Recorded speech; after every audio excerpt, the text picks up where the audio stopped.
Can General Assembly resolutions create customary international law?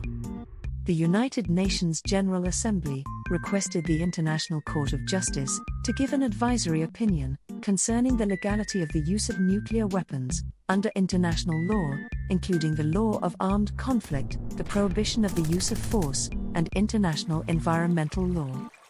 Absent a treaty, the court had to review the General Assembly declarations to find whether they were creative of customary international law.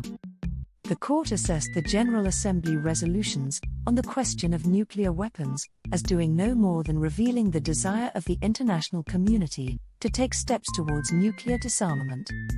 However, the World Court did not recognize that the General Assembly has the power to enact international law, in particular in the absence of the opinio juris requirement, due to the inconsistent voting of the states in the United Nations.